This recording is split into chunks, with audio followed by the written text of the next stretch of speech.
한국에서 한 12년 기자 생활했고요. 언론 운동 겸 뭐 노동운동 한다고 나와서 좀 있다가 그 미디어 연구소에서 한 8년 정도 소장을 했습니다. 종편 출범 때 굉장히 열심히 싸웠고요. 그 힘을 가지고 KBS의 어쨌든 야당 뭐 시민단체 목수로 해서 3년 정도 이사생활을 했고요. 그러다가 또 이코노미 21하고 또 인연이 돼서 다시 언론 쪽으로 이렇게 복귀를 했습니다. 돌아온 탕아라고 할 수 있나요? 뭐 그렇게 되겠습니다. 와서 쭉 보면서 이 트럼프는 이게 좀 독특한 사람이라는 생각을 처음부터 많이 했어요. 처음부터 많이 해서 좀 팔로우업을 해보려고 했는데 얼마나 팔로우업이 됐는지는 모르겠습니다. 근데 이제 트럼프를 포퓰리즘이라는 말을 빼고서 트럼프를 좀 설명하기는 어렵잖아요. 그리고 워낙 포퓰리즘이라는 말이 많이 쓰이고 있고요. 미국만이 아니라 유럽도 포퓰리즘이라는 얘기 굉장히 많이 돼 있는데 쓰는 사람마다 굉장히 의미도 다양하고 그렇습니다. 나름대로 이것저것 찾아오면서 제 나름대로 정리한 건 이렇습니다. 포퓰리즘이라는 게 어떤 공동의 이해를 갖고 있는 좀 인민, 사람을 가정을 하고 이들을 대변하는 어떤 사람의 의지, 인민의 의지를 시행하기 위해서 대변하고 시행하기 위해서 뭐 기존의 권위나 뭐 규칙이 있다면 그거에 저항하거나 뭐 거부하는 흐름이라고 크게 정리할 수 있을 것 같아요. 근데 이것이 나타나는 형태는 그게 이제 정치적 차원하고 경제적 차원으로 나눠볼 수 있을 것 같아요. 근데 이제 정치적 차원은 결국 뭐 기존의 권위와 규칙이라고 하면 우리가 알고 있는 건 결국 뭐 민주공화국의 일반 원리라거나 민주주의의 원리 뭐 이런 것들이잖아요. 그런 것들을 기존의 권위나 규칙이라고 한다면 그걸 이제 거부하고 저항하고 한다는 것들은 되게 약간 이제 반민주적이거나 반공화적인 형태로 나타날 수 있죠. 실제로 이게 이 나치즘이라고 하는 것이 결국 궁극적으로 나치 파시즘이라고 하는 걸로 귀결되는 과정에서는 이런 기존의 뭐 바이마르 공화국이라고 하는 기존의 이제 정치적 권위 체제, 그 규칙 이런 것들을 거부하고 저항하면서 그리고 의회를 장악하고 그래서 사실상 의회가 해산이 되고 그 당시에 있었던 이제 뭐 좌파라고 할 수도 있고 그러니까 민주주의 세력이라고 할 수 있었던 뭐 사회민주당도 있고요, 뭐 독일 공산당도 있을 거고, 뭐 여러 가지 것들을 결국 인민의 적이라고 하는 프레임으로 몰아세우면서 의회를 장악하고 결국 이제 의회가 사실상 없어지게 되는 거죠. 그런 것들을 어쨌든 이제 그 정치적 차원의 포퓰리즘이라고 본다면 대단히 좀 위험한 정치적 차원의 포퓰리즘은 그런 측면들이 좀 많이 있다고 봅니다. 다른 것도 있고요. 그러니까 미국에서 19세기에 인민당이라고 하는 게 있습니다. 그러니까 인민당이라고 가장 거대하게 미국에서 제3운동 형태로 나타났던 거라고 할 수 있습니다. 그러니까 근데 그 인민당이라고 하는 것들은 정치적 차원의 포퓰리즘도 있었는데 민주주의 질서를 존중하고 오히려 확장하려고 했죠. 여성의 뭐 투표권이나 참정권이라고 하는 것들을 하려고 하고 그다음에 상원이라고 하는 거에 직접 투표를 도입하려고 하고 이런 것들을 했고 굉장히 예외적인 형태로 있습니다. 있긴 하지만 대부분의 정치적 차원의 포퓰리즘은 좀 위험한 형태로 나타난다고 보실 수 있겠습니다. 그다음에 경제적 차원의 포퓰리즘은 이걸 어떻게 설명해야 될까요? 그러니까 이것도 역시 이제 기존의 규칙과 권위에 저항하거나 거부하는 형태죠. 근데 이게 이제 맥락에 따라서 대단히 긍정적이고 순기능적인 하는 경우가 제가 본 경우에는 많습니다. 예를 들면 이제 우리나라는 덜한데 우리나라 이제 한국은행 같은 게 이제 유럽에는 유럽 중앙은행이라고 하는 게 있잖아요. 미국에는 연방준비제도 이사회라고 하는 것들이 있는데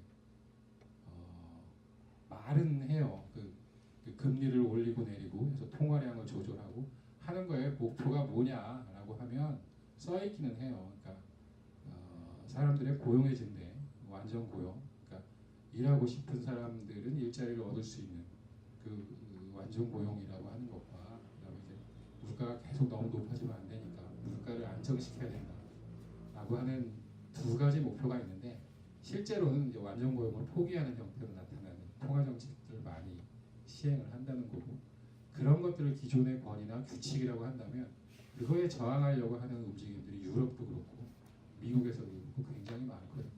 그게 이제 기존의 어떤 경제 정책을 수행하고 있는 기존의 규칙이라고 한다면 그 규칙이 잘못됐으니 바꾸자라고 하는 것들이 좀 이제 경제 포퓰리즘 형태로 나오는데 그건 좀 굉장히 긍정적이라고 봅니다. 그리고 대개 그것은 좌파 성향의 포퓰리즘이 이런 경제적 차원에서의 포퓰리즘 형태로 나타날 때 좌파 성향의 포퓰리즘은 나타나는데 그런 것들은 굉장히 긍정적인 부분들이 많이 있습니다. 요 표가 있잖아요. 이제 경제 정책에 대한 제약에 동의하느냐, 뭐 거부하느냐, 노냐. 그다음에 정치적인 제약, 정치적인 규칙 이런 것들을 거부하느냐, 찬성하느냐라고 하는 걸로 이제 나눠봤는데 1, 2, 3, 4 있죠. 뭐 이런 이제 에르도얀이라고 터키 총리입니다.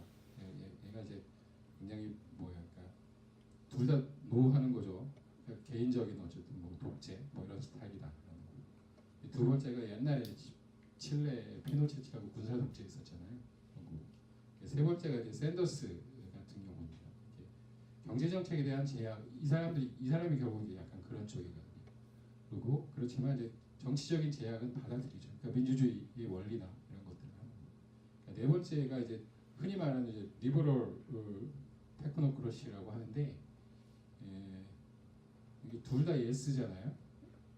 이게 이제 대표적으로 보면 많이 비판받고 있는 이제 유럽 연합의 그러니까 초국가 단위의 상층 엘리트 기구, 예를 들면 이제 유럽 연합 집행위원회라고 이게 이제 한 나라로 치면 정부 내각 같은 거예요. 그러니까 정책을 집행하고 이러는 거죠. 이런 데들을 지금 이제 많이 부르고 있습니다. 그러니까 크게 보면 이제 한 나라로 따지면 이제 기존의 뭐 내각이 될 수도 있고요. 어쨌든 중앙은행이 될 수도 있는 거고요. 뭐 이런 것들입니다. 요 표로 보면 트럼프는 이제 어디에 속할 것 같습니다. 이렇게 보시기에.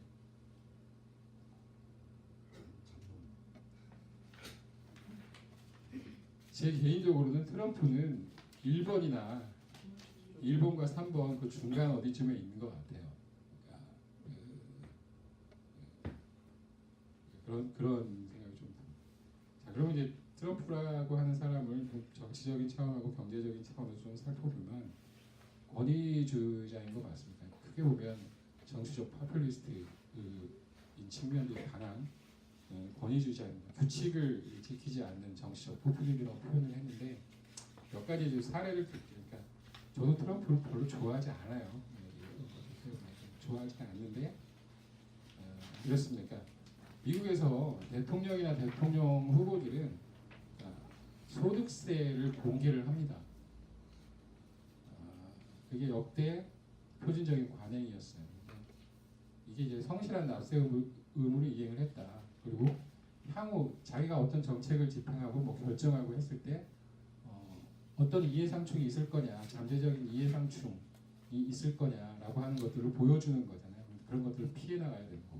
그래서 이런 것들을 하는데 이 사람은 아직도 안 하고 있어요. 그러니까 하겠다고 했는데 핑계 대면서 안 하고 있어요. 그리고 아마도 안 할 거다라고 하는 게 높습니다. 두 번째는 뭐냐면 대통령도 자기 재산이 있잖아요. 트럼프는 재산이 많죠. 기업도 여러 개가 있고 건설하고 부동산에서 컸으니까.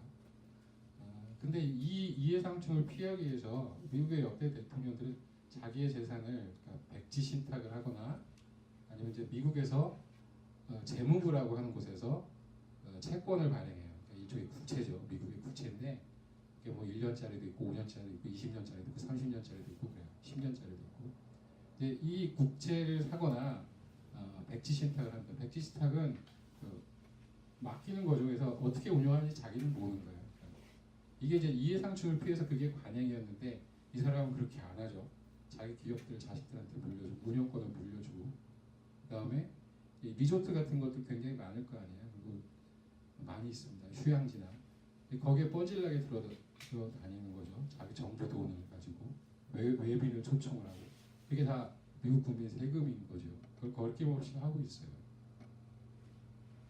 그러니까 우리나라로 치면 옛날에 정주영 씨가 대통령이 나왔을 때 안 되긴 했지만 그 사람이 됐다고 치면 현대자동차가 갖고 있는 게 그때는 없었어요. 근데 지금 해비치라고 하는 호텔이 있잖아요.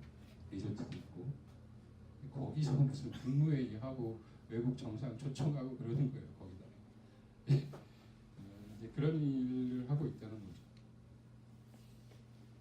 세 번째로 볼 수 있는 건 대통령이 자신이 연루된 사건에 대한 수사를 하지 마라 라고 법무장관을 공공연하게 압박하는 일을 우리나라에서 좀 상상할 수 없죠. 그게 난리가 날 거예요. 그죠? 근데 트럼프는 이걸 하고 있어요. 러시아가 2016년 대선에 개입했다는 의혹이 있지 않습니까? 이제 트럼프가 연루돼 있다라고 하는 건데 그 수사를 법무부가 특별검사, 그러니까 자신이 임명한 법무장관이 특별검사를 도입하는 거에 동의를 하니까 이런 얘기를 해요. 나에게는 그 어떤 법무장관도 없다. 뭐 이런 얘기를 하는 거예요. 그리고 이제 그 사람이 이제 제프 세션스라고 하는 사람인데 이 불만을 드러내는 거죠. 그 사람에 대한. 그리고 이 법무장관이 왜 자기 괴롭히는 적들에 대해서 손봐주지 않느냐라고 하는 뉘앙스 얘기를 수시로 공공연하게 해요. 근데 이 법무장관은 그 어제 그제 중간 선거 있었잖아요. 한 다음에 사임했습니다. 7일 날. 직후에 바로 사임했어요. 그게 보면 대통령으로서 트럼프는 최소한의 뭐 민주적 자질 결여하고 있습니다. 그리고 굉장히 다수인정이 모자이크처럼 짜여져 있는 미국 사회에서 대통령 후보로서 대통령으로서 공공연하게 뭐 인종차별과 성차별을 선동하거나 암묵적으로 용인하는 행태를 보여왔죠. 근데 이제 이 공화당 후보가 되는 과정에서는 이런 인종차별, 성차별 선동하면서 표를 끌어모았고요. 그래서 후보가 됐어요.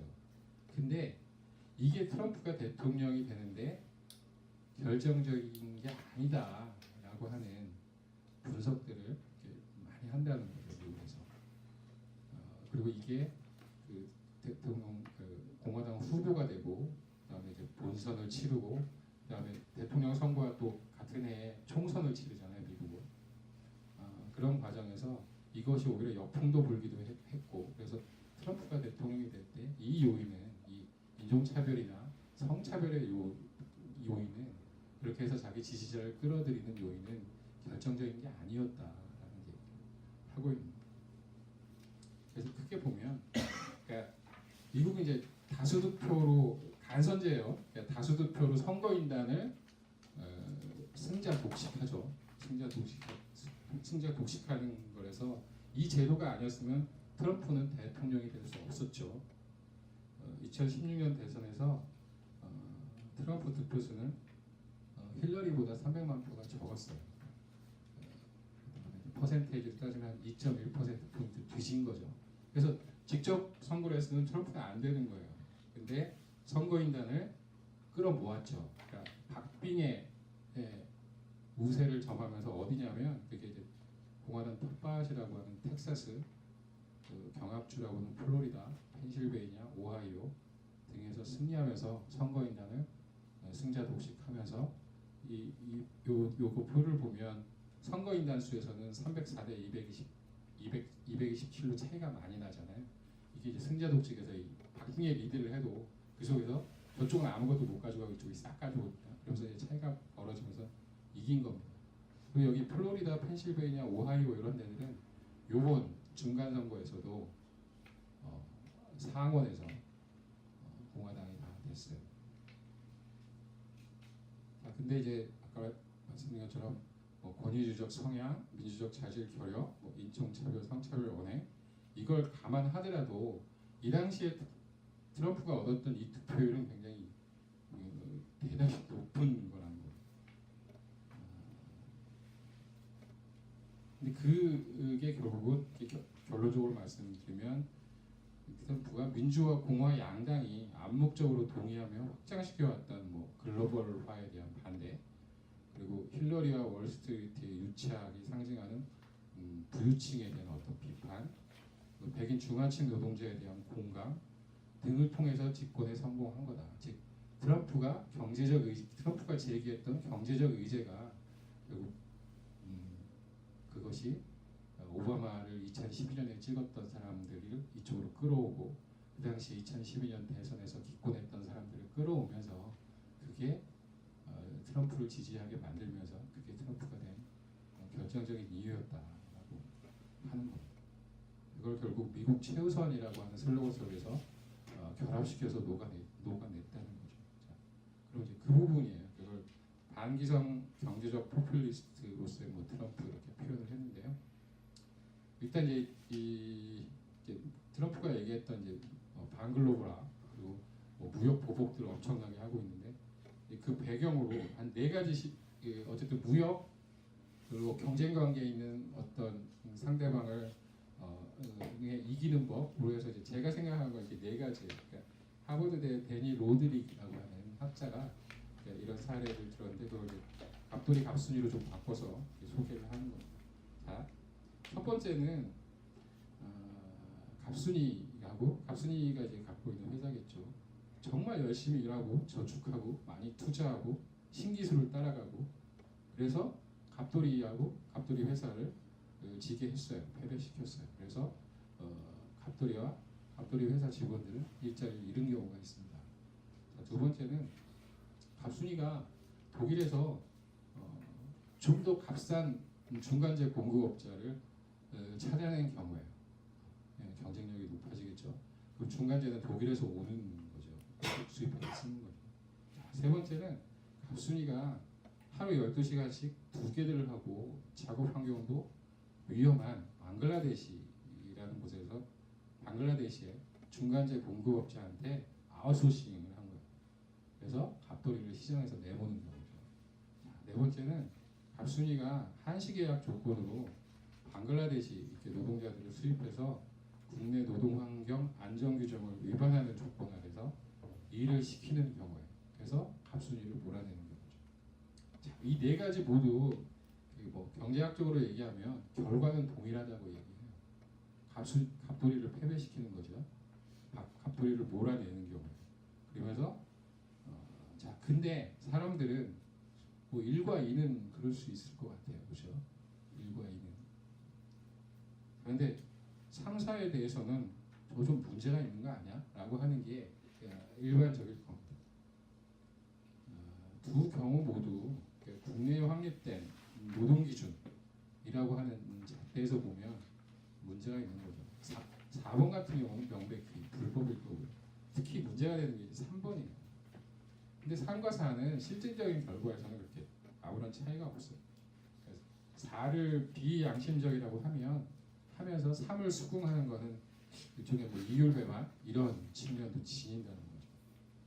근데 이제 이게 뭐냐면 그러니까 어떤 종류의 국제 경제는 뭐 자원과 소득을 분배하는 측면에서 국내 기술을 침해하기 때문에 수용할 수 없는 것들이 있다. 그런 것들이 있다는 것. 결국은 다국적 기업들이 각 나라에 이제 조세를 안 내게 해서 그걸 이제 회피해서 조세 피난처로 간다 이렇게 하잖아요. 그럼 조세 피난처에서 오는 경쟁 이거하고 별로 이렇게 차이가 없다는 거예요. 결국 조세 피난처나 국내 뭐 소비자 안전 기준에 미달하는 조건에서 만들어진 생산물이 수입되는 경우나 마찬가지라는 거고 결국 이건 뭐냐면 무역이 국내 법과 규제 제도로 확립된 일종의 뭐라고 해야 되나 소셜 바기닝이라고 해야 되나 사회 교섭이죠. 이것들을 침해하는 경우가 있다는 겁니다. 결국 앞에 네 가지 뭐 경우를 보면 3과 같은 경우라고 하는 거죠. 그래서 제가 생각하는 건 트럼프의 반세계화, 그러니까 글로벌화에 반대하고 라고 하는 것들의 어쨌든 근거를 따지다 보면 여기에서 찾을 수 있다는 거죠. 그러니까 트럼프가 막무가내로 무역 보복을 하고 해도 미국 사람들이 보면 이런 3과 같은 경우가 아니야? 라고 느끼는 경우가 굉장히 많이 있을 거다. 그런 측면에서 먹혀들고 있다는 거죠. 그래서 이런 근거는 그러니까 글로벌화 과정에서 미국 제조업이 쇠락하잖아요. 그런 현실 속에서 결국 패자들로부터 훨씬 더 많은 공감을 얻었을 것 같다. 결국 미국 기업의 해외 이전이나 뭐 미국 기업들의 해외 투자, 뭐 이게 무역 적자가 급증하는 또 다른 경로였고 주요한 경로는 결국 뭐 중국이나 뭐 이런 우리나라도 마찬가지예요. 그쪽에서 우리나라, 뭐 아시아의 용, 독일도 마찬가지죠. 독일도 대미 흑자가 엄청나니까 일본도 마찬가지고 그런 측면에서 바라보는 것들이 좀 있다. 결국 이제 이 상황에서 트럼프는 일자리 줄어드는데 민주당이 앞장섰다 이렇게 공격하면서 세계화로 인해 중국의 혜택을 받고 미국 일자리 빼앗았다 이러고 미국의 안 좋은 북미 자유무역전 나프타, 한미 FTA 협정 개정하겠다 뭐 이렇게 내세웁니다. 근데 이제 미국 민주당은 결국 뭐 기업과 자본 중심의 세계화 과정을 거치면서 사실상 내파했어요. 안에서부터 분열하면서 내파를 했고 그리고 해법을 찾는데 실패했습니다. 근데 트럼프는 중국이라는 외부의 적이라고 하는 걸 동원하면서 반세계화 에너지를 인종차별주의, 반민족, 반이민, 외국인 혐오주의, 공격적인 민족주의 등과 버무렸고 그게 결국 먹혀든 것 같습니다. 그리고 이번 중간 선거의 결과를 봐더라도 조금 약화됐는지 모르겠지만 여전히 강고하게 남아있다는 거죠. 강고하게 남아있다. 그러면 이제 트럼프와 기존 공화당의 기성 정치권과는 무슨 차이가 있느냐? 어쨌든 포퓰리즘이라고 하는 게 반기성이라고 하는 것들을 깔고 있는데 어쨌든 공화당의 주류는 부시 이후에 네오콘이 잡았죠. 네오콘이 잡았고 아시다시피 여러 나라 공격하고 폭격하고 클린턴도 했지만 그렇게 했습니다. 냉전이 종식된 이후에 소련이 무너진 이후에 일극 체제로 되면서 이런 것들을 했어요. 그리고 네오콘이 주류를 잃었습니다. 근데 민주당보다 훨씬 강한 트럼프의 일방주의, 그러니까 트럼프의 일방주의가 결국 이런 네오콘과 결합을 했고 대외 외교 정책, 국방, 군사 부분에서 나타났던 네오콘의 일방주의가 대외 무역 이런 데까지 확장이 되는 거죠.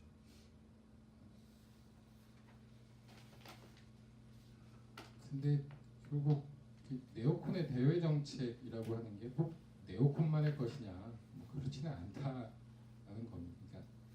그러니까 미국이 전역에 800개 기지가 있습니다. 연락사무소까지 포함해서 800개 정도 되는데 그걸 둘 권리가 있고 언제 어디서든 독자 행동을 할 수 있다. 그리고 미국의 예외주의는 미국 정치권 전체에 퍼져 있다고 보면 됩니다. 그리고 미국 국민들 다수가 여기에 동의하고 있다고 보시면 될 것 같고요.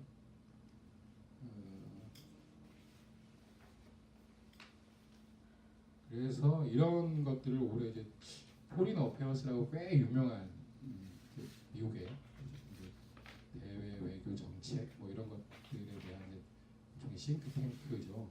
싱크탱크가 있습니다. 그러니까 여러 가지 의견들을 공유하는 마당 같은 거고 거기에서 올해 6월에 우리는 어떤 세상에서 살고 있는가라고 하는 이제 단행본을 하나 냈는데 거기에 이제 하버드대 케네디 대학원 교수 그레이엄 앨리슨이라고 하는 사람이 자유주의 질서라는 환상, 즉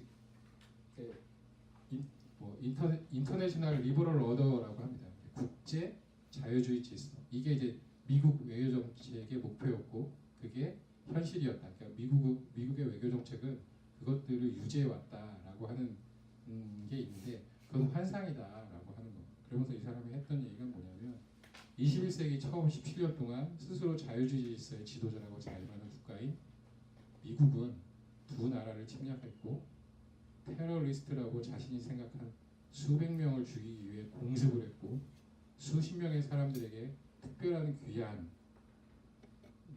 하는 것들을 적용했다라고 이제 통박을 하죠. 특별한 귀환이 정부가 후원하는 납치에 대해서 미국식으로 표현하는 외교적인 용어 이렇게 통박을 합니다. 그러니까 이런 상상의 과거로 복귀하는 것을 꿈꾸면서 세계를 모양집 지으려고 하지 말고 국내에서 살아있는 자유민주주의를 재구축하는 데 집중할 수 있도록 미국은 해외에서는 충분한 질서를 보장하는 정도의 노력에 뭐 그쳐야 된다. 뭐 이런 얘기를 했어요. 어쨌든 일방주의, 뭐 미국 예외주의, 일방주의는 민주당은 조금 덜하긴 했죠. 근데 이런 것들은 미국 정치권 전체가 이렇게 공유하고 있고 미국 국민들 상당수가 여기 동의하고 있다는 이런 말씀을 드립니다. 근데 그럼에도 이제 분명한 차이가 존재합니다. 그러니까 전통적으로 공화당이 외면해온 의제, 그러니까 민주당의 전유물로 여겨졌던 의제, 이것들을 트럼프는 자신의 의제로 끌어들였다는 거고요. 그러니까 비유하자면 우리나라로 치면은 2012년 대선에서 박근혜가 경제 민주주의를 내세웠잖아요. 즉, 경제 민주화, 경제 민주주의 뭐 이런 것들을 내세웠을 때 그러니까 야당의 의제라고 했던 것들을 확 가져와 버린 것 같습니다. 그런 측면이 있다라고 하는 겁니다. 예를 들면 반세회가 내걸면서 기업과 부유층에 휘둘리지 않겠다 뭐 이런 얘기를 했고요. 일자리 창출과 직업 교육 훈련에 힘쓰겠다 이런 얘기 했고요. 그리고 이 부분에서 연방 정부의 재정을 적극적인 역할을 하겠다 이런 얘기를 했고요. 그다음에 의약품 약값, 그러니까 오바마 케어라고 하는 걸 의식한 것도 있지만 의약품 약값을 안정시키겠다. 굉장히 미국에서 약값이 높습니다. 그것들을 내리겠다 이런 얘기를 해요. 그리고 이게 결국 기업과 부유층에 휘둘리지 않는다라고 하는 트럼프가 굉장히 국지의 자산가잖아요. 기업인이고. 근데 이거에 휘둘리지 않겠다라고 하는 것들을 모순적이긴 하지만 지키고 있다는 거예요. 그러니까 제가 드리고 있는 말씀은 결국 뭐냐면 무역 전쟁, 중국과 무역 전쟁은 모든 미국의 기업들이 반대했어요. 그러니까 모두는 아니고 상당수, 특히 이제 밖에 나가 있는 중국에 나가 있는 엄청나게 반대했을 거 아니에요. 근데 그거 무시하고 밀어붙이고 있는 거고요. 그건 제대로 휘둘리지 않는다 이런 모습을 역설적으로 보여주는 측면들이 굉장히 강하다는 거죠.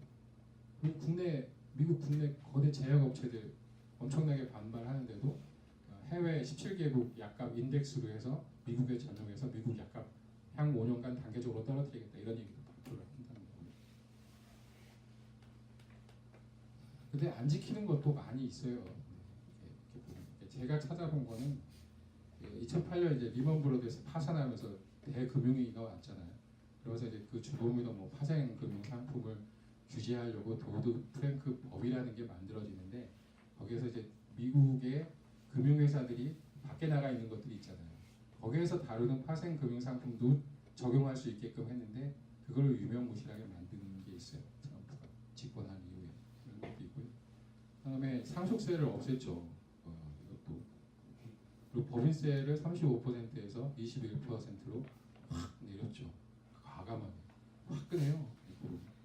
그리고 부유층의 혜택이 쏠리는 감세 뭐 이런 것도 했죠.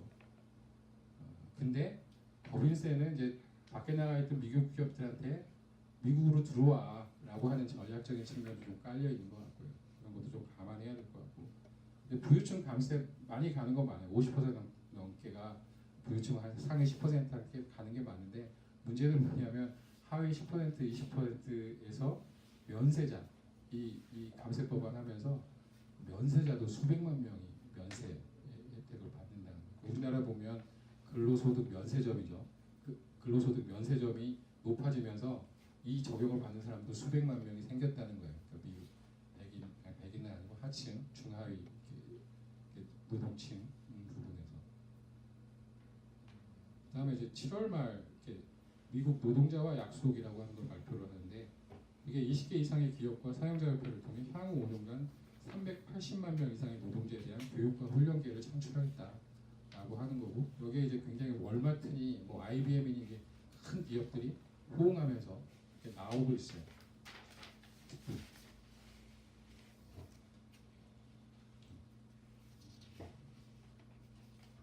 그러니까 트럼프 굉장히 보면 트럼프 너 부유층한테 퍼주고 있잖아 이렇게만 얘기하기가 약간 깝깝한 측면이 있다는 거죠.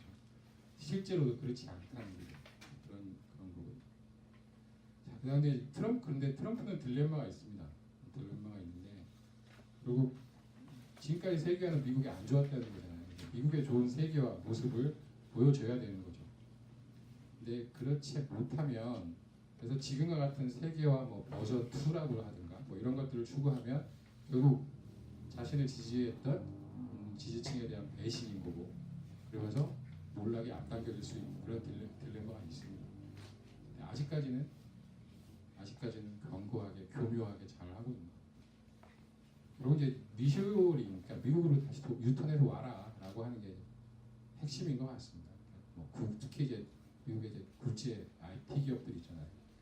애플이니 뭐 구글이니 뭐 이런 것들이 미국 복귀를 촉구하고 있는 거고요. 그런 얘기들을 잠깐 했습니다. 그러니까 애플이 야 우리 그렇게 사실 중국한테 올 내년에 한다 그랬어요. 내년 초에 한다. 그거 하면 엄청나게 타격을 받아라고 애플이 이제 탄원서를 내니까 부가세를 하는 간단한 방법이 있어. 그러니까 미국으로 오면 돼. 단어 이런 제 탁 잘라버리거든.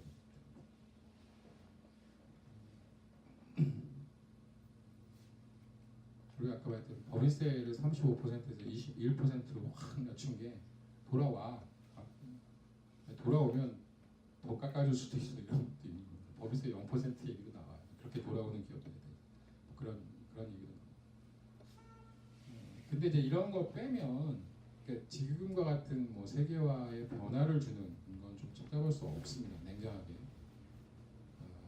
특히 이제 중국과의 무역 전쟁이 이렇게 트럼프한테는 이런 것들을 감추는 게 되고 있기도 해요. 예를 들면 지적재산권과 특허권에 대한 보호 장벽은 훨씬 더 높아지고 있어요. 그러니까 이거에 대한 비판이 굉장히 많거든요. 그러니까 자유무역을 얘기하면서 지적재산권과 뭐 의약품 특허라든가 이런 것들에 대한 장벽을 계속 높여나가는 게 과연 자유무역하고 맞는 거냐? 예를 들면 디즈니 그 상표권이 미키마우스 50년에서 65년인가로 늘어났잖아요. 뭐 예를 들면 그런 것부터 시작해서 있습니다. 그다음에 이제 뭐 과도한 자본 이동의 자유가 있죠. 그거에 대한 뭐 제한 얘기는 역시 중국과 싸우면서 이제 얘기를 꺼낼 수 있는 사안이 아니죠. 전 세계적으로 뭐 중국이 이제 자본시장을 좀 틀어막고 있는 측면들이 있으니까 그걸 개방시키려고 하는 거기 때문에 CR이 먹혀들지 않는 거죠. 그것들을 트럼프는 피해 나갈 수 있다는 거예요. 대중무역 전쟁이기 때문에. 결국 그 세계무역기구는 제가 나한테 무역 보복을 했는데 반덤핑이나 그리고 국가가 보조금 줬다가 그만큼 상계 관세를 물려서 이렇게 했는데 그게 부당하다라고 이제 세계무역기구 산하에 그 소송을 제기하는 곳이 있어요. 그러니까 이게 부당하니 심사를 해달라라고 하는데 거기에 이제 3명의 사람이 있습니다. 근데 미국이 한 사람을 임명해요. 근데 그걸 임명하지 않으면서 세계무역기구 그 분쟁 제소기구 심사를 하는 것들을 무력화시키면서 양자주의에 입각해서 이제 일방적인 무역 보복이나 이런 것들을 하고 있는 그런 상황이고요. 세계무역기구 탈퇴한다고 하지만 일단은 저거를 무력화시킨 상황에서는 탈퇴하지는 않을 거예요. 그리고 저걸 끌어나가려고 할 겁니다. 그리고 냉정하게 보면 세계무역기구 협정문이 있어요. 근데 협정문이 있는데 그 협정문은 우리나라 헌법이 잘 돼 있는 것처럼 비교적 잘 돼 있어요. 근데 그거를 무시하면서 예를 들면 자본이동의 자유라든가 뭐 지적재산권 특허권이라든가 이런 것들을 강화시켜 나가고 있는 거고 거기에서 세계무역기구 협정문에서 뭐 사회권이라든가 노동권이라든가 라고 하는 것들을 그 동등하게 그 협정문 안에는 이런 것들을 하게끔 돼 있거든요. 근데 그런 것들은 주변으로 밀려나고 돼 있죠. 그러니까 우리나라 헌법이랑 비슷하다고 보시면 돼요. 그러니까 이게 애초에 이제 그 가트라고 관세 및 무역에 관한 일반 협정 후신으로 나온 거고 그 가트가 결국 그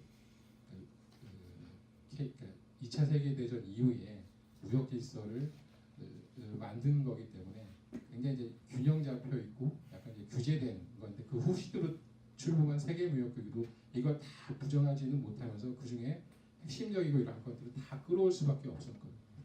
우리나라 헌법처럼 세계무역기구 협정문도 잘 돼 있다 이렇게 기억을 하시면 될 것 같습니다.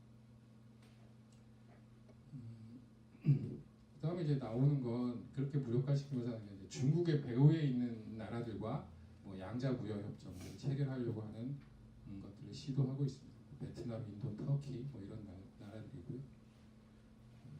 이전까지 민주당 뭐 정권들은 그 세계 무역기구 틀, 그 다자기구 틀을 활용하면서 우리나라 한미 FTA 맺었던 것처럼 양자주의를 뭐 결합시키는 방식으로 갔다면 트럼프는 뭐 철저하게 양자주의, 그 속에서 뭐 일방주의 이런 걸 가고 있다고 보시면 됩니다.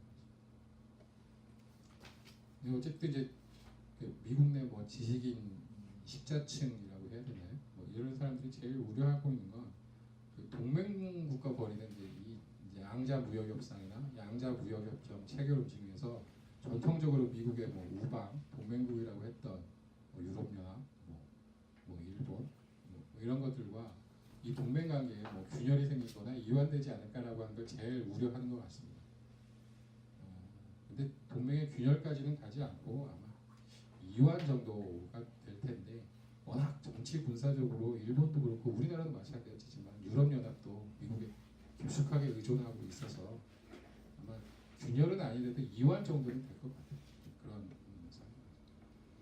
근데 이제 이 세계 무역 질서는 핵심이 발전 수준이 다 다르잖아요. 그리고 예를 들면 아시아의 네 마리의 용이라고 하는데 이게 결국 수출, 그러니까 미국이라고 하는 거대한 시장에 수출을 하면서 이제 커왔던 거죠. 역으로 보면 중국은 이제 우리나라는 아시아에 용역할 때는 WTO 같은 게 없었어요. 그러니까 가트, 관세 및 무역에 일관한 일반협정 체제였고, 근데 WTO 체제 안에서 중국이 성장을 하고, 참고 삼아 이제 참고자료를 보시면 되는데, 그러니까 자본주의 글로벌화를 보통은 2단계로 나누는데 지금 많은 사람들이 3단계로 나눠야 된다. 그리고 우리나라가 크면서 혜택을 받았던 것은 글로벌화 2단계고 중국이 커왔던 것은 글로벌화 3단계다. 그러면서 뭔가 이제 해법을 찾아내려고 하는 노력들을 하고 있어요. 결국 자본주의 2단계와 3단계의 가장 큰 차이는 뭐냐면 우리나라 이제 GM이라고 하는 게 지금 들어와 있잖아요.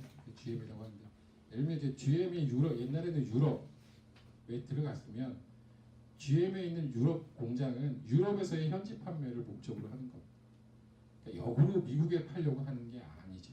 그게 2단계의 글로벌화의 가장 큰 특징입니다. 근데 3단계는 결국은 본국으로 역수출하는 경우가 무지하게 많다는 거죠. 본국으로. 갔다가 이게 값싼 걸 이용하기 위해서 가서 본국에서 생산해도 여기서 생산했다가 본국으로 와서 완제품 조리해서 팔고 뭐 이러는 것들이 3단계 글로벌화, 세계화의 굉장히 큰 특징이라고 하는 겁니다.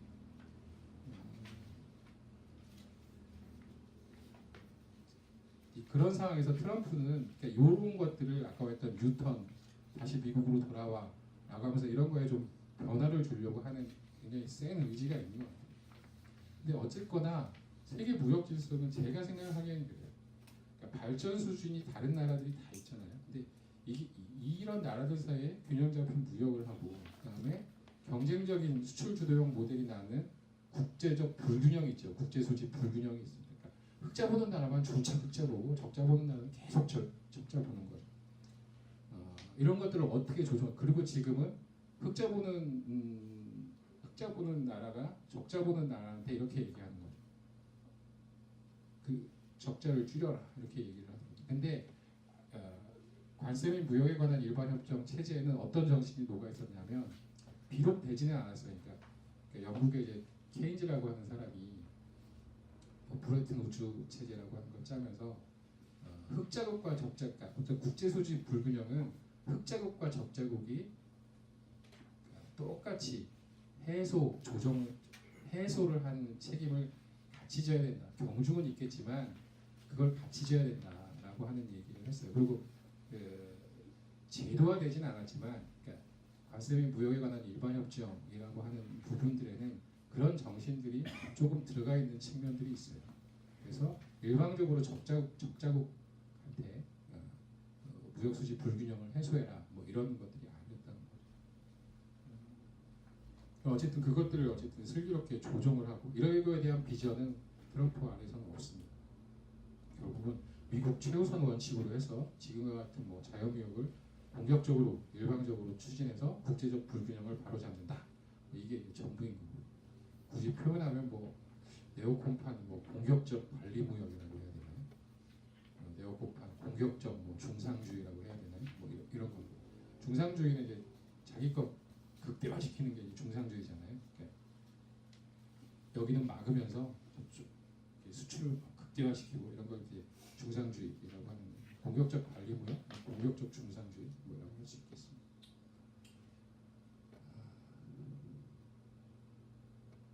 근데 이제 크게 보면 지금의 상황은 2008년 리먼 브로더스 한다면서 이제 대금융 위기 이후에 뉴노멀이라고 하잖아요. 그러니까 뉴노멀, 그러니까 뭐 새로운 정상, 신정상 이런 거죠. 뉴노멀. 근데 이 뉴노멀이라는 게 저성장, 불안정 이런 것들이 일상이 되는 게 정상적인 상황이다 이런 거죠. 그러니까 굉장히 역설적인 표현인 거죠. 그러니까 저성장과 불안정 이런 것들이 일상적인 거니까 이걸 정상으로 받아들여야 돼라고 하는 게 뉴노멀 상황인데 이 뉴노멀 상황은 결국 균열의 시기예요. 이 균열의 시기라는 거죠. 지난 10년간이 진짜 격렬한 균열의 시기였고 그런 균열의 과정 속에서 역설적이게 빚을 더 많이 지면 질수록 달러 패권은 공고화되고 있어요. 기축통화로서의 달러 그걸 이제 많은 사람들이 과도한 특권이다라고 얘기를 하고 그게 뉴노멀 상황에서는 더 강화되고 있으니까 과도한 특권이다라고 하고 있습니다. 그런 과도한 특권이 없는 통화 질서, 적자국과 흑자국 모두 국제수지 불균형을 해소하는 의무를 지닌 국제금융체제, 그다음에 투자자의 권리하고 근로자의 권리가 동등하게 취급되고 발전 수준이 다른 나라들에서 제로섬이 아니라 서로 윈윈하는 정학 게임이 이루어지는 국제 무역 질서 이렇게 갈 수 있는 건 없을까라고 하는 건데 트럼프가 균열됐거든 하고 이제 공개적으로 전 세계에 천명을 해버린 거고요. 그 속에서 지금 하고 있는데 그러면 이 균열이 어떤 아까 말했던 그런 바람직한 이런 걸로 갈 수 있을 거냐? 어쨌든 모순이거든, 균열이거든. 그렇게 안 왔거든. 자유무역 열심히 한다고 해서 생활 수준이 높아지고 일자리 늘어나고 그런 거 아니거든. 이라고 전 세계에 대해서 꽝 하고 그냥 터뜨려 버린 거예요. 트럼프. 그리고 그게 어떻게 보면 잘만 활용하면 그러니까 여러 가지 게 맞아 떨어져야 되겠지만 잘만 하면 이전에는 굉장히 깝깝하고 없었을 수 있는 그런 기회도 될 수 있겠다라고 하는 겁니다. 이제 그러면서 민주당, 그러니까 미국의 야당이죠. 지금 이제 민주당이라고 하는 거죠. 그러니까 민주당은 전통적으로 오른쪽으로 갈 거냐 왼쪽으로 갈 거냐는 거에 막 갈림길에 많이 섰었어요. 근데 어쨌든 트럼프가 민주당의 자기 의제를 확 끌어들이면서 당선이 되고 그런 지지 기반이 굉장히 여전히 중간선거 겪으면서 공고한 상황에서 민주당이 왼쪽으로 가면서 지들이 열어졌던 어쨌든 이 글로벌의 모순이라든가 이런 것들을 끌어안아서 뭔가 해법을 찾으려고 하는 노력을 하지 않겠느냐. 역설적으로 트럼프는 그런 것들을 만들어내지 않겠느냐라고 하는 건데 개인적으로 지금 상황에서는 민주당은 아직까지 동력이 없는 것 같습니다. 오히려 그 유럽연합인 것 같아요. 동맹에 대한 압박, 사실상 봉건제로 따지면 자기가 영주니까 유럽연합 너는 나한테 가신 중에 하나거든. 내 말 잘 들어야 돼. 지금 이런 식으로 하고 있는데 그 속에서 이제 어쨌든 유럽연합이 내홍을 갖고 있지만 이렇게 나온다면 그게 이제 어떤 그 유럽연합이 어떤 그런 식으로 움직인다면 뭔가 가능성이 있지 않겠냐 이런 생각을 좀 해봅니다. 예를 들면 유럽연합에서는 지금 유럽 경쟁법이라고 그 유럽연합 기본 조약이 두 개가 있습니다. 그러니까 유럽연합이 어떻게 기능해서 움직여야 될 거냐 기능에 관한 조약이 있고 그다음에 유럽연합 조약이라고 해서 어쨌든 이제 그 유럽연합의 어떤 이제 체계 이런 것들을 쭉 잡아내는 게 있습니다. 거기에 유럽연합의 어떤 사회권, 노동권, 그다음에 사회적 의제라고 하는 것들을 똑같은 수준에서 부속 협정으로 집어넣자라고 하는 움직임들이 사회적 기본권을 포함시키자 동등한 수준에서라고 하는 움직임들이 있습니다. 이런 것들이 좀 그리고 또 하나는 이 사회적 기본권과 관련된 것들은 유럽연합의 경쟁법이라고 하는 거에서 제외하자 산업별로 구체적으로 따져가면서 제외하자라고 하는 것 특히 서비스 영역 같은 것 이런 움직임들이 좀 되고 있어서 이런 것들이 좀 된다면 결국 트럼프가 직접적으로 여러 지가 하는 건 아니지만 그걸로 영향을 받아서 가능성들이 있지 않을까라는 생각을 하고요. 그 다음에 이제 제일 어려운 거죠. 우리는 뭐 할 거냐. 굉장히 이제 분석은 잘하는데 뭐 할 거냐라고 하는 부분에서 좀 막막한 것도 사실이에요. 고민은 좀 해봤습니다. 고민해봤는데 하나는 지난번에 뭐 하셨다고 하지만 어쨌든 트럼프는 이란 핵 협정을 미국은 파기했어요. 이란 핵 협정에서 미국은 이제 떨어져 나와서 제재를 하기 시작했죠. 우리나라는 좀 뭐 석유 수입하는데 좀 예외를 두긴 했죠. 8개 국가에 들어가서 했는데 결국 이란 핵협정을 파기시키고 나왔기 때문에 그 북한 핵 문제에도 깽판을 칠 거냐, 막말로 판을 깨버리고 갈 거냐, 그렇게 하기는 어려울 것 같아요. 그러니까 양쪽 두 개를 다 판 깨서 끌고 가기는 어려울 것 같고, 그래서 북한 핵 문제는 어떻게든 그 결실을 맺으려고 자기 재선을 위해서라도 뭐 이런 굉장히 이제 전략적인 지점이 됐습니다. 다행이죠. 대신 민주당이 오히려 북한한테 질질 끌려가면 안 돼라고 이제 견제를 하려고 이렇게 나올 거기 때문에 속도는 늦어질 거다. 이미 연기했잖아요. 내년에. 그래서 이제 좀 호흡을 길게 갖고 좀 가야 될 것 같다. 그러니까 이전에 그래서 이제 종전선언 얘기를 하다가 갑자기 유엔 제재 완화로 이렇게 어느 순간 이렇게 바뀌었잖아요. 근데 그게 안 될 거다라고 저는 봐요. 그러니까 이 상황에서는 유엔 제재 이런 얘기를 꺼내기가 좀 어렵다라는 생각을 좀 하고요. 좀 더 이제 어쨌든 뭐 어떻게 보면 북쪽에서 조금 더 공세적인 모습 뭐 이런 것들이 돼야, 왜냐하면 트럼프는 민주당도 핑계를 댈 거리도 생겨서 어쨌든 이제 쓰는 김에 화끈하게 쓰는 방식으로 한 번 더 이렇게 가야 동력이 생기면서 탄력을 받으면서 갖지 않을까, 뭐 이런 생각을 좀 많이 들었어요. 중간 선거 결과 보면서. 그리고 또 하나는 뭐냐면 미국이 이제 러시아하고 우리는 지금 많이 알고 있는 게 이제 대륙으로 왔다 갔다 하는 뭐 사정거리 뭐 7,000km, 8,000km, 뭐 10,000km 이렇게 되는 대륙간 탄도탄을 생각하는데 그 이하에 있는 중거리 핵미사일도 무지하게 많거든요. 이전에 소련도 많이 갖고 미국도 많이. 그걸 이제 억제하기 위해서 이제 중거리 핵미사일 감축 협정이 있어요. 근데 미국이 그걸 이제 탈퇴를 했습니다. 러시아가 그걸 지키지 않겠다라고 했는데 그런 이유도 있을 겁니다. 근데 또 하나는 중국은 여기에 포괄되어 있지 않아요. 그래서 중국을 포괄하기 위해서 그 중거리 핵미사일 협정이라고 하는 것들을 한 측면도 분명히 있을 거다. 근데 우리가 이제 철도를 연결해서 어쨌든 북방으로 이제 하려고 하는 것, 그게 얼마나 경제적인 큰 성과가 있을지는 모르겠지만 어쨌든 이제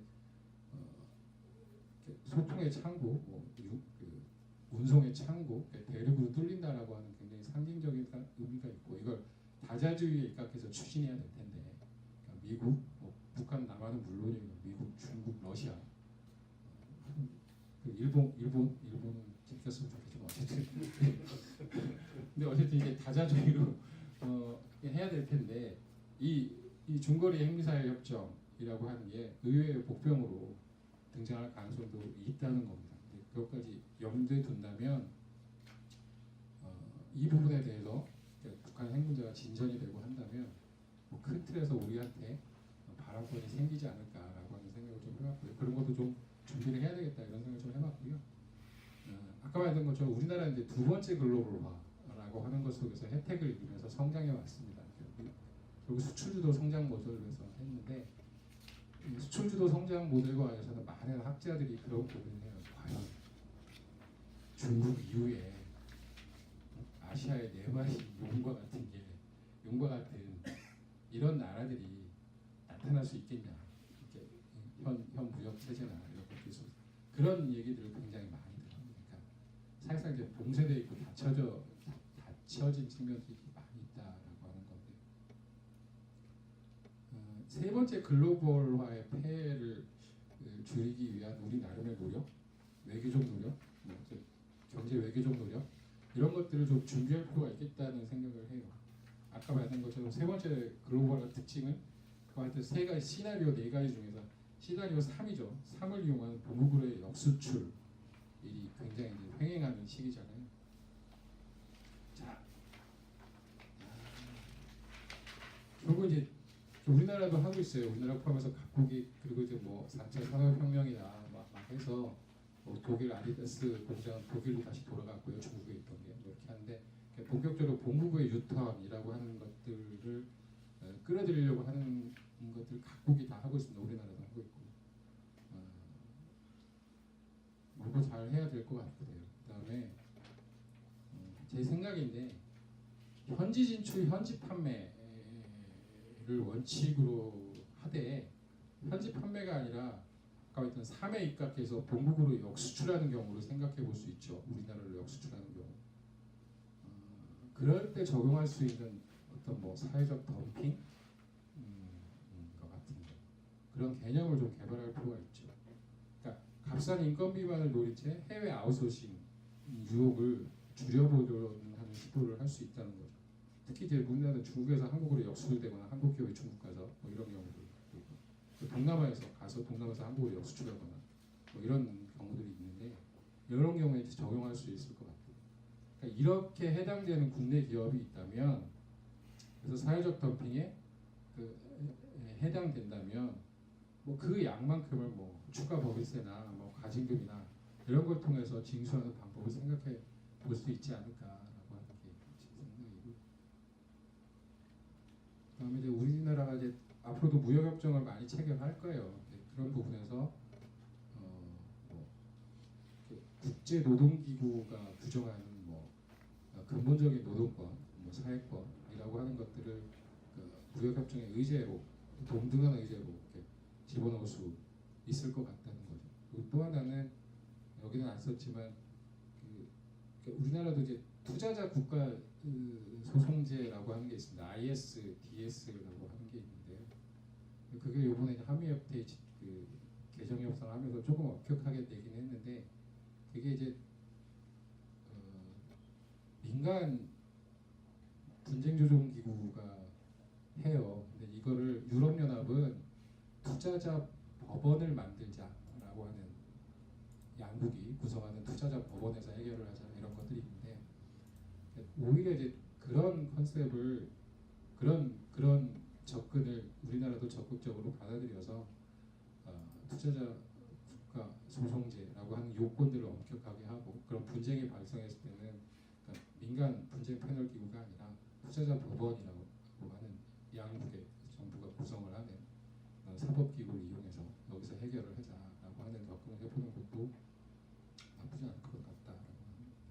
그리고 또 하나는 최저임금 급격한 인상의 후폭풍으로 최저임금을 차등 적용하자라고 하는 요구와 주장들이 나오기 시작했잖아요. 뭐 산업별로나 뭐 이런 걸로 해서 어떤 데는 뭐 최저임금 뭐 8,000원이고 어떤 데는 뭐 7,000원으로 이렇게 차등 적용을 하자고 했는데 요거를 아까 했던 그 사회적 덤핑이라고 하는 시각에서 바라볼 수도 있을 것 같아요. 그러니까 우리나라 이제 해외 수출품이 뭐 2차, 3차, 4차 이렇게 이어지는 국내 가치 수주가 뭐 하청, 재하청, 뭐 재재하청 이런 것 속에서 어떤 수출품이 만들어지는데 거기에 최저임금이 차등 적용이 돼서 만들어지는 것들이 있을 거 아니에요. 그 부분에 대해서 역으로 밖에서 사회적 덤핑이다라고 얘기하고 나올 가능성이 있을 것 같아요. 그런 의미에서 최저임금 차등 적용이나 그런 것들은 굉장히 신중해야 그거는 막아야 되지 않을까. 이 사회적 역으로 우리가 사회적 덤핑이라고 하는 부분들을 받을 수 있다라고 하는 차원에서 바라보면 최저임금 차등 적용 그런 측면에서만 바라봐도 좀 바람직스럽지가 않은 것 같다. 그다음에 트럼프 행정부가 이제 강력하게 모든 양자 무역 협정이라는 거 환율 조항을 넣으려고 해요. 환율 조작국 지정 문제를 적극적으로 활용을 하고 이렇게 하려고 하고 있습니다. 그러니까 일본과 맺는 뭐 상품 무역 협정에 집어넣으려고 하고 있고요. 이 세 가지 조작 기준이 그 환율 조작국 지정 기준이 있습니다. 현저한 대면 무역 수지 흑자 이게 이제 200억 달러 연간 200억 달러 초과 상당한 경상 수지 흑자 GDP 대비 3% 초과 환율 시장 개입 뭐 이런 게 있어요. 우리나라는 1, 2에 해당이 돼요. 이미 우리나라 1, 2에 해당이 돼요. 근데 환율 시장 개입은 안 해왔죠. 크게 막 외환 시장이 급격히 자금이 빠져나가고 막 이런 게 없어서 그 외환 시장 개입을 자제해 와서는 없죠. 오히려 지금은 그 국민연금이나 뭐 보험사나 여기에서 자산을 운영하면서 달러로 바꿔서 해외에 투자하는 방식으로 우리나라에 들어오는 달러를 소화를 하고 있어요. 그래서 이제 환율을 이제 안정시키는 직접 외환시장의 정부나 한국은행이 개입하는 방식이 아니라 오히려 이제 달러가 들어오면 그걸 바로 해외에 투자하는 방식으로 이렇게 해서 이제 운영을 하고 있는데 아까 했던 현저한 대미무역 흑자와 상당한 경상수지 흑자는 이미 해당이 돼요. 근데 환율 조작이 없는데 이런 게 유지가 된다면 두 가지인 거죠. 제 머릿속에서는 그건 본원적인 경쟁력이거나 그렇죠? 아니면 소셜 덤핑인 거예요. 사회적 덤핑인 거죠. 결국 이 본원적인 경쟁력 우리가 본원적인 경쟁력에서 흑자를 보는 거야라고 하는 것들을 강조하고 주장하기 위해서라도 사회적 덤핑 개념을 개발을 할 필요가 있다는 생각을 좀 해요.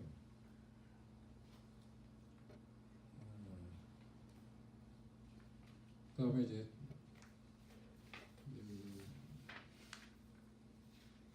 뭐 이런 정도를 하는데 구체적으로 그럼 우리가 그러니까 장사미사 시민들이 그럼 뭘 할 거냐라고 하는 부분들은 조금 없죠. 근데 없기는 하지만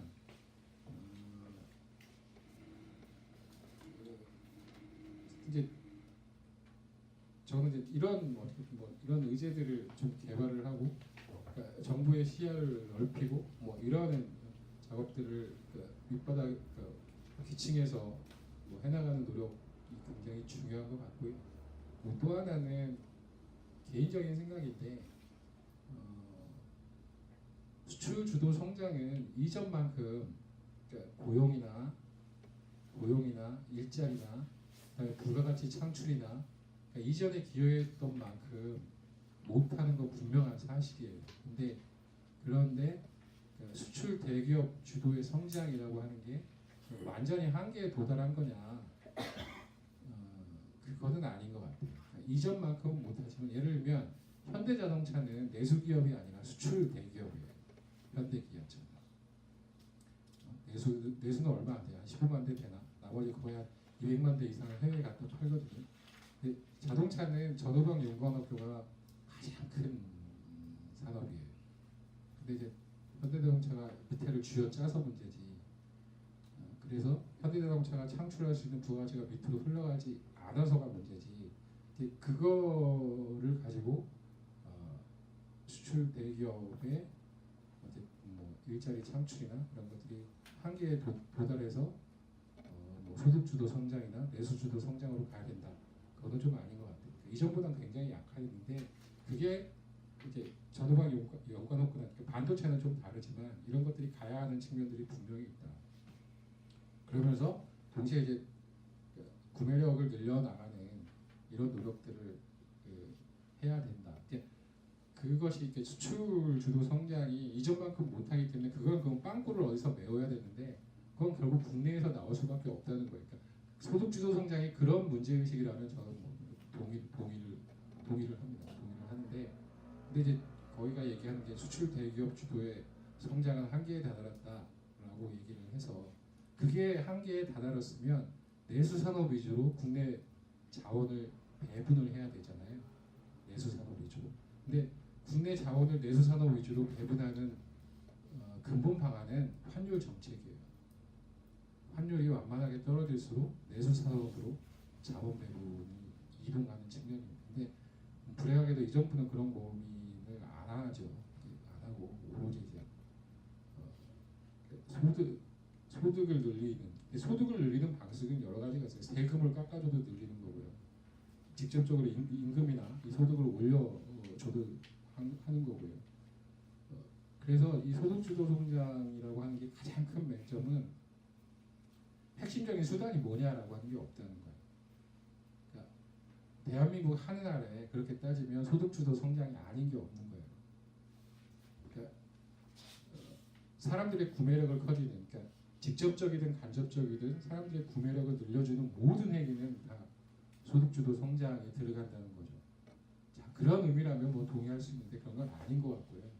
뭔가 핵심적인 수단들을 잡아야 되고, 그게 이제 직접적인 임금소득들을 올려나가면서 해야 되겠다라고 하는 생각을 한 거고, 그러면서 이제 최저임금을 급격하게 올린 거고, 근데 이제 그게 굉장한 이제 부작용들, 정부도 지금 인정을 하고 있잖아요. 이제 그런 것들이 있는 거죠.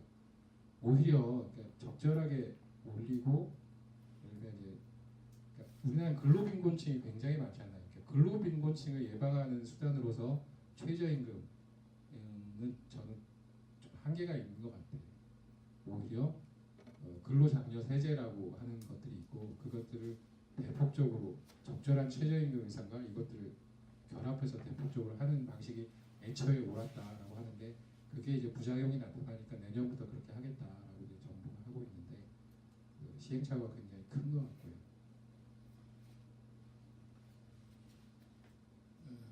그런 생각을 합니다. 그리고 뭐 이런 얘기를 했다고 다시 한번 하지만 저도 트럼프를 되게 싫어합니다. 그러니까 기본을 지켜야죠. 그러니까 민주적인 운영 원리나 이런 것들을 지켜야 되죠. 그러니까 특히 대통령이 되는 사람이 자기 세금 신고도 안 하고 안 하겠다고 계속 뻐기고 이러고 있는지 하고요.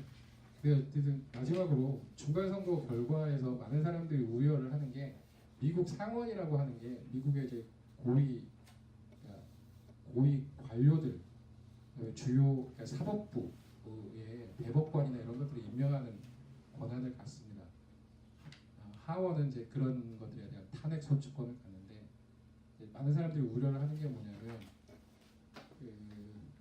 미국의 사법부가 굉장히 보수화될 거다라고 하는데, 중간선거 이후에 상원을 미국 공화당이 훨씬 더 공고하게 장악했기 때문에 보수화될 거다라고 하는 걱정들을 많이 하죠.